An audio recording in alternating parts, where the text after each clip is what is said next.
बच्चों, हिंदी साहित्य की कक्षा में आप सभी का स्वागत है। हिंदी साहित्य की कक्षा 4 का अध्याय संख्या 15 एक बूंद को आज हम पढ़ने जा रहे हैं।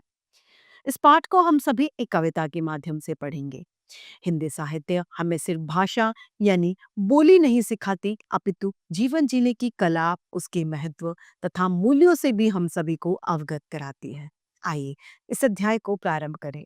यह है अध्याय 15 एक बूंद।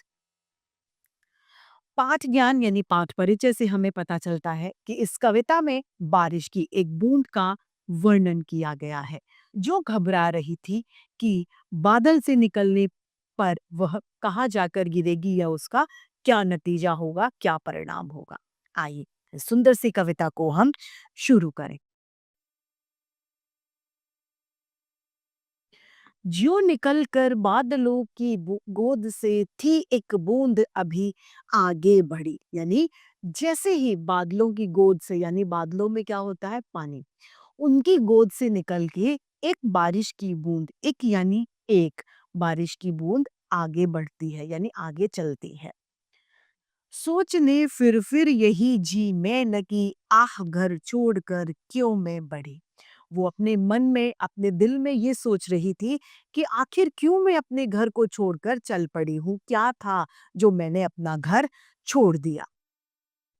आगे वह कहती है, देव मेरे भाग्य में है क्या बदा, मैं बचूंगी या मिलूंगी धूल में। हे देव यानी हे प्रभु, मेरे भाग्य में क्या लिखा है, क्या बदा है।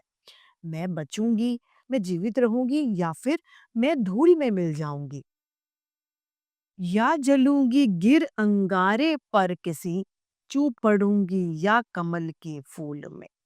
या फिर मैं किसी जलते हुए आग के अंगारे यानी कोयले पर जाकर गिर जाऊंगी, या फिर चू पड़ूंगी, टपक जाऊंगी किसी कमल के फूल में। मेरा क्या होगा, मैं जो अपने घर को छोड़कर निकल पड़ी हूँ उसका क्या मेरा निष्कर्ष निकलेगा।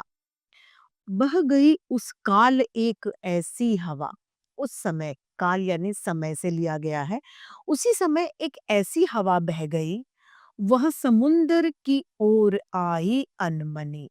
वो कहाँ से आई, समुंदर की ओर, जो बेमन से समुद्र की ओर चल पड़ी, ऐसी हवा एक आई। एक सुंदर सीप का था मुंह खुला। एक सुंदर जो सीप होता है जिससे मोती बनते हैं, मोती निकलते हैं, उस सीप का मुंह खुला हुआ था, वह उसी में जा पड़ी और मोती बनी। उस हवा की वजह से क्या हुआ, वो बूंद बहकर हवा के साथ चली गई और समुद्र की ओर चली गई अनमने मन से, जबकि उसका वहां जाने का मन नहीं था। उस समय वहां पर एक सीप जो होता है उसका मुंह खुला होता है। सीप इस तरीके का होता है जिससे मोती निकल आ जाता है। उस सीप का मुंह खुला हुआ था तो बूंद उसमें जाकर गिर जाती है और मोती का रूप धारण कर लेती है। लोग यूं ही हैं झिझकते सोचते जब भी उनको छोड़ना पड़ता है घर। लोग बेवजह ही परेशान होते हैं, झिझकते हैं, घबराते हैं, लेकिन फिर भी उनको घर तो छोड़ना ही पड़ता है। किंतु घर छोड़ना अक्सर उन्हें बूंदलों कुछ और ही देता है कर। लेकिन उनके द्वारा घर को छोड़ना, जिस प्रकार से बूंद एक मोती बन जाती है, उसी प्रकार से लोग भी उन्नति कर लेते हैं, आगे प्रगति के लिए बढ़ जाते हैं, यानी बूंद के प्रकार वो भी चमक जाते हैं। इस सुंदर सी कविता के रचयिता हैं अयोध्या सिंह उपाध्याय हरिओड। आइए इस कविता को फिर से एक साथ में दोहरा लेते हैं। जो निकलकर बादलों की गोद से थी अभी एक बूंद कुछ आगे बढ़ी, सोचने फिर यही जी में लगी आह घर छोड़कर क्यों मैं बढ़ी। देव मेरे भाग्य में है क्या बदा, मैं बचूंगी या मिलूंगी धूल में, या जलूंगी गिर अंगारे पर किसी, चू पड़ूंगी या कमल के फूल में। बह गई उस काल एक ऐसी हवा, वह समुंदर और आई अनमनी। एक समुंदर सीप का था मुंह खुला, वह उसी में जा पड़ी मोती बनी। लोग यूं ही है झिझकते सोचते जब भी उनको छोड़ना पड़ता है घर, किंतु घर को छोड़ना अक्सर उन्हें बूंदलों कुछ और ही देता है कर।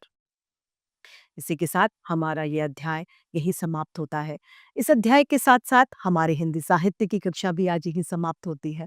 फिर से हिंदी साहित्य में ऐसे रोचक अध्याय लेके आपके सभी के समक्ष उपस्थित होते रहेंगे। आज के लिए इतना ही। प्यारे बच्चों, कैसे हैं हम? आज हम पाठ 15 एक बूंद का अभ्यास कार्य करेंगे। तो आइए सबसे पहले देखते हैं बहुविकल्पीय प्रश्न। पहला प्रश्न है, बादलों की गोद से निकलकर कौन आगे बढ़ा? एक बूंद। बूंद को समुद्र तक कौन ले गया? हवा। अंत में बूंद क्या बन गई? मोती। लिखित 11 कविता की पंक्तियां में छूटे शब्द लिखिए। चलिए शुरू करते हैं। हे देव, मेरे भाग्य में है क्या बदा?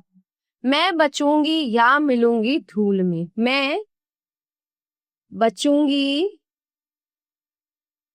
या मिलूंगी धूल में, या जलूंगी गिर अंगारे पर किसी, या जलूंगी गिर अंगारे पर किसी, चू पड़ूंगी या कमल के फूल में? चू पड़ूंगी या कमल के फूल में। 2 निम्नलिखित प्रश्नों के उत्तर लिखिए। बूंद को किस बात का डर था? बूंद को डर था कि मैं बचूंगी या धूल में मिल जाऊंगी, या मैं किसी आग अंगारे पर गिरकर झुलस जाऊंगी, है ना, या फिर मैं कमल के फूल पर जाकर पड़ूं। तो उसको ये चिंता थी कि पता नहीं मेरा क्या होगा, मैं कहाँ जाकर गिरी। बूंद कहाँ जाकर गिरी? बूंद जो है एक सुंदर सीप के मुंह में जा गिरी और क्या बन गई? मोती बन गई। घर छोड़ते हुए लोग क्या करते हैं? ठीक है, घर छोड़ते हुए लोग झिझकते हैं, सोचते हैं, उनको डर लगता है, किंतु घर छोड़ना उन्हें कुछ और ही बना देता है। तो प्यारे बच्चों, ये अभ्यास कार्य यहीं पे समाप्त होता है। मिलते हैं अगली कक्षा में। धन्यवाद।